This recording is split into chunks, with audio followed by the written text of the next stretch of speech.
yacho haisi kuita futi apa ina mai. Manje mapirizi kwacho havatarise futi. Kwazoti vaenda kupi?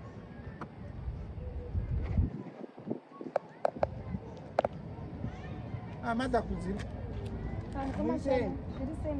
Mushe mambonawo mama. Mama wako? Aiwa handina. Tasvika pakakiiwa gedhi racho rakakiiwa apa ndikutira kuvafonera. Foni yavo haisi kuita, yangu yacho haina mari. Ndokumbira ukaenyu. Kwavaenda kupi? Handisi kuziva. Ingondifonereraiwo nhamba dzavo.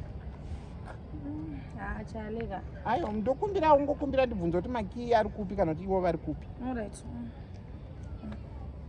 Chikasika because ndasiya poto. Kwavaendera. Ameno handisi kuziva ndakuona pakakiiwa.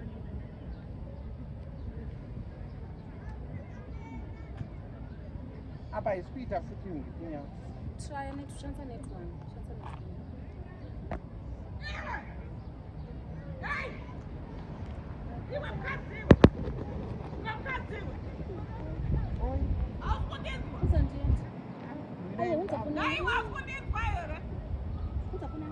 Mama ndikutsvaga imimi mama. Aiwa ini musavati. Kuti munokorerwa makatsamuka. Ko mama enda kupikwa makii ndikutsvaga. Chalonza funa nditi.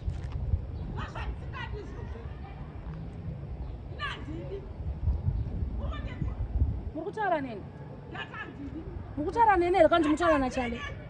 Amudi chi? Chi chamsingade. Reka ndiye padhuze nemutaure nyaya yenyu. Musadaro kwa. Reka ndiende, vari kundo vatama ivakwa. Reka ndiye padhuze ne. Ndimamutopanganyisa. Reka ndiende padhuze navo vataure nyaya yavo mushi. Nyaya iko ipapa basi ivo ndovasipo here. Mama ti. Batiko. Ina ndikuchikeya Amai Jilimba. Handiti ndimamsipo here. Next time siyana neni wewe. Siyana neni chali. Wangokumbira kuti usachipe muyedzo siyana neni wewe. Usandikwazise zvanogara ndakakuudza. Usandikwazise. Siyana neni. Manje mese mukandipandisa. Nyarara chali. Ndati. Nyarara chali. Ndopedzera shungu iwewe. Ndopedzera shungu iwewe. Musadaro kana ndindakukumbira here. Ndakukumbira foni kwacho kwakaita. Ndopedzera shungu iwewe. Ndopedzera shungu iwewe. Musadaro ini. Ndeka wewe mama. Kukumbira kwakaita. Makucha kunyarwa munondibvisa chimiro muraini munomimi. Makucha kunyarwa maniwe sana neni maniwe. Sana neni uko. Muna pamuromo munotaka saka tukaona Amai munatwo. Urikushona kacha. Aiwa munatwo. Alright. Kukumbira kune basa rechi. Ndakuratidza the other side. Bwana other side rechi munakumbira chete mungora mama kana saka mbikwa. Bye. Inesa sireki.